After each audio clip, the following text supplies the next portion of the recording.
باقی دکانیں 5-6 سال کے لیے ملتی ہیں، سرکاری دکان پہ آپ قبضہ کرنا چاہیں تو پورے 100 سال کے لیے مل جاتی ہے، چونکہ یہ عام عوام کی پراپرٹی ہے تو اس کے ساتھ جو مرضی کو سلوک کرے۔ ایک سرکاری چراگاہ تھی جس کے اندر جانور چرا کرتے تھے، ہمارے ہاں بھی پنجاب میں کچھ جگہ ہوتی ہیں تو ہم لوگ کہتے ہیں شام لاٹ ہے۔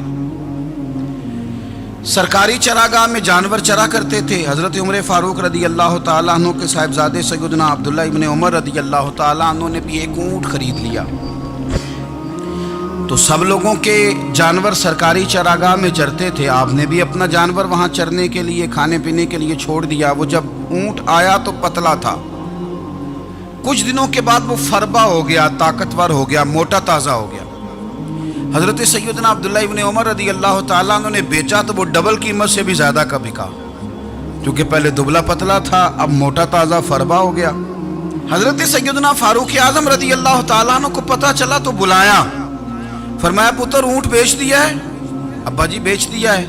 فرمایا کتنے کا خریدا تھا؟ اتنے کا۔ بیچا کتنے کا؟ ڈبل قیمت بتائی۔ فرمایا اس طرح کر کے اصل رکھ لے اور جو اوپر ملی ہے مجھے دے دے۔ حضور آپ نے کیا کرنی ہے؟ فرمایا میں سرکاری خزانے میں جمع کروں گا۔ حضور کیوں؟ فرمایا اس لیے کہ تیرا اونٹ سرکاری جگہ پہ چرا کرتا تھا، وہ گھاس سرکاری جگہ سے کھاتا تھا۔ حضور سب کے کھاتے۔ حضرت عبداللہ ابن عمر کہنے لگے سب کے کھاتے ہیں۔ آپ فرمانے لگے تو سب میں شامل نہیں ہے، تو امیر المومنین کا بیٹا ہے، تجھے میں یہ حق نہیں دے سکتا، تیرے اوپر تھوڑی سختی زیادہ کی جائے گی، تجھے یہ حق نہیں ملے گا۔ تو اپنے اونٹ کو چونکہ سرکاری چراگاہ میں چرایا کرتا تھا، لہذا تجھے وہ جو اصل رقم یہاں جمع کرانی پڑے گی۔ ہمارے تو بچے پہلی بات تو یہ ہے کہ بات ہی نہیں سنتے، یہ سب کے بچوں کی بات کر رہا ہوں، ٹیچر کے بچے ہوں، سیٹھ کے بچے ہوں، پیر کے بچے ہوں، امام صاحب کے بچے ہوں، کسی کے بچے ہوں، پہلے تو سنتے نہیں۔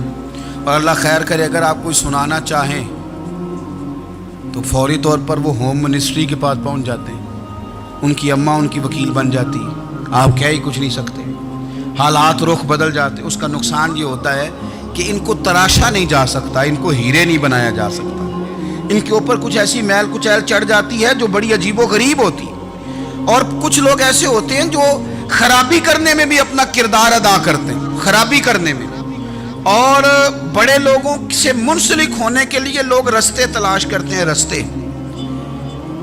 میں چونکہ چیزوں کا مطالعہ کرنے کا بڑا شوقین ہوں، تو میری والدہ داخل تھیں کئی سال پہلے ہسپتال میں، تو مجھے اس ہسپتال میں کچھ دن رہنا پڑا، ایک پرائیویٹ ہاسپٹل تھا، تو اس میں انہوں نے جگہ جگہ لکھ کے لگایا تھا ملازمین کو بخشیش نہ دیں، ہم ان کو بڑی اچھی معقول تنخواہ دیتے ہیں، سیلری بڑی عمدہ ہے، تو لوگ بخشیش نہ دیں۔ میں نے جو مینجمنٹ کے لوگ تھے ہاسپٹل کے، ان میں سے ایک سے میں نے کہا کہ اگر کوئی بندہ اپنی خوشی سے دینا چاہے تو آپ نے بڑا موٹا لکھ کے لگایا برائے مہربانی ان کو بخشیش نہ دے۔ اس نے بڑی قیمت، سادہ آدمی تھا پر میری بڑی اس نے مجھے بات بتائی، مجھے نفع ہوا۔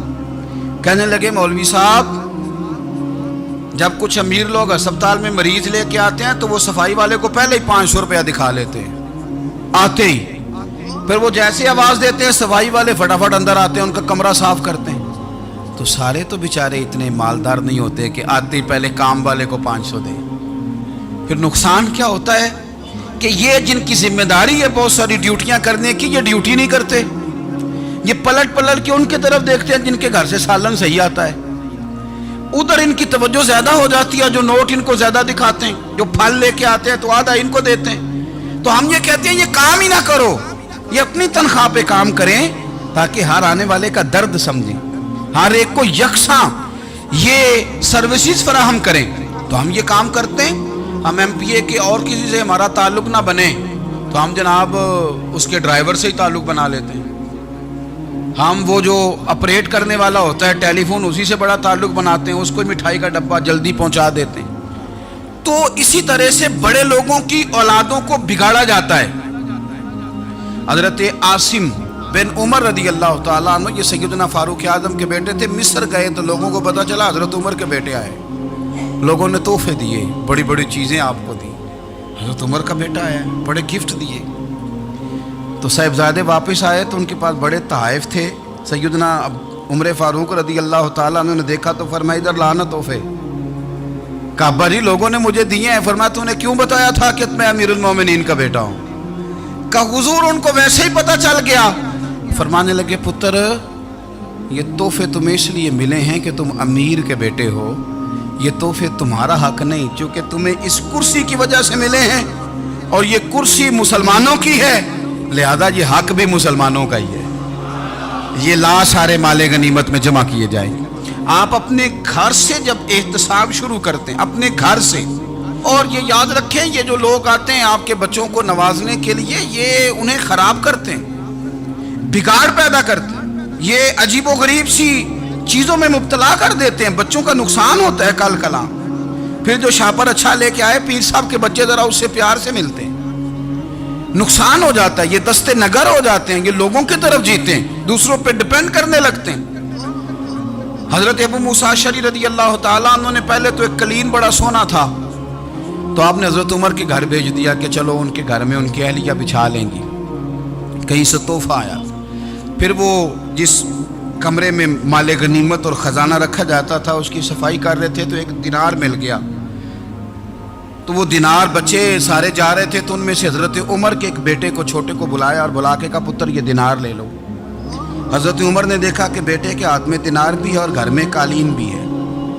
ایک موقع پہ وہ قالین گیا، ایک موقع پر بچے کو ایک دینار دیا. تو حضرت عمر اپنی اہلیہ سے پوچھنے لگے یہ کہاں سے آیا قالین؟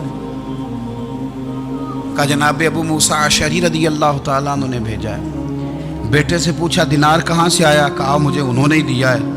آپ نے وہ دینار بھی لیا اور قالین بھی لیا اور اس کو لپیٹا اور جناب ابو موسیٰ اشعری کو بلایا اور اتنے سخت ناراض تھے. فرمانے لگے ابو موسیٰ اشعری سے کہنا میرے پاس پیدل آئے، گھوڑے پہ نہ آئے. اور جب آئے حضرت ابو موسیٰ اشعری تو جناب عمر اتنے ناراض ہوئے کہ وہ قالین لپیٹ کر تو ان کے سر پہ مار دیا. فرمانے لگے پکڑو اپنا دینار، تمہیں پورے مدینے میں میرے بیٹے کے علاوہ کوئی اور نہیں ملے گا جسے تم خراب کر سکو. میرا پتر ہی ملا تھا بگاڑنے کے، کس نے اجازت دی تم میرے بیٹے کو دینار دو؟ کیوں لائے تم میرے گھر میں قالین؟ حضرت عمر فاروق رضی اللہ تعالیٰ عنہ فرمانے لگے میں زمین پہ سونے کا عادی ہوں، زمین چٹیل بھی ہو تو رب کا بندہ بن کے سوتا ہوں تو اللہ مجھے آرام اور سکون کی نیند عطا فرما دیتا ہے. مجھے تمہارے مخملوں کی اور قالینوں کی ضرورت نہیں ہے. احتساب یہاں سے شروع ہوتا ہے بھائی. یہاں سے ہم نہ اپنے گھر میں بیٹھ کے مایوس باتیں کرتے ہیں اور فلانے کے بچے کہاں پہنچ گئے، فلانے کے بعد بڑا پیسہ آ گیا، میں کچے مکان میں رہوں، میں یہ کروں، دیکھو مجھے نہیں سہولی. یہ تو آپ مایوسی والی باتیں کر رہے ہیں، یہ تو آپ کمزور باتیں کر رہے ہیں. یہ تو اس طرح کی باتیں تو ہارے ہوئے لوگ کرتے ہیں. اس طرح کا لب و لہجہ تو ان لوگوں کا ہوتا ہے جو احساس کمتری کا شکار ہوتے ہیں. یہ آپ نے کس طرح کا لب و لہجہ اور اپنے بچوں کو آپ بھکاری بنا رہے ہیں تاکہ دوسروں کو دیکھیں تو مایوس ہو جائیں. اٹھ باندھ کمر کیوں ڈرتا ہے، پھر دیکھو خدا کیا کرتا ہے. آپ کا جو احساس ہے وہ اتنا خوبصورت ہو، آپ کے لہجے کے اندر اس قدر ٹھہراؤ ہو، آپ کو اطمینان آ چکا ہو، اور آپ کے بچے کبھی بھی کمپیریزن نہ کریں اپنا کسی کے ساتھ. کبھی بھی انہیں کرنے نہ دیں. آپ وہ کبھی یہ بات نہ کریں کہ فلانے زیادہ اچھا کھاتے پیتے ہیں تو ہم کدھر ہیں. کرنے نہ دیں. انہیں بتائیں کہ بیٹا اپنی مٹی پہ چلنے کا سلیقہ سیکھو، سنگ مرمر پہ چلو گے تو پھسل جاؤ گے. ان کو بتائیں کہ جو تمہارے پاس ہے یہ خدا کا عطیہ ہے، اسی پر تم نے قناعت کرنی کبھی بھی. حضرت زید بن حارثہ سے نبی پاک صلی اللہ علیہ وسلم کو بڑا پیار تھا. پھر ان کے بیٹے حضور کے غلام زادے حضرت اسامہ بن زید کے ساتھ بھی حضور بڑا پیار کرتے. لیکن یہ تو مسلمہ حقیقت ہے نا کہ عظمت اور شان تو سیدنا فاروق اعظم کی زیادہ ہے. امت کا اتفاق ہے کہ نبیوں کے بعد سب سے بڑا درجہ جناب صدیق اکبر کا، اور پھر اللہ نے مقام عطا کیا حضرت فاروق اعظم کو. یہ بڑے لوگ تھے. ایک دفعہ مال تقسیم ہو رہا تھا تو حضرت عمر رضی اللہ تعالیٰ عنہ نے نا حضرت اسامہ بن زید کو 4000 دینار دیے اور اپنے بیٹے عبداللہ ابن عمر کو 3000 دینار دیے.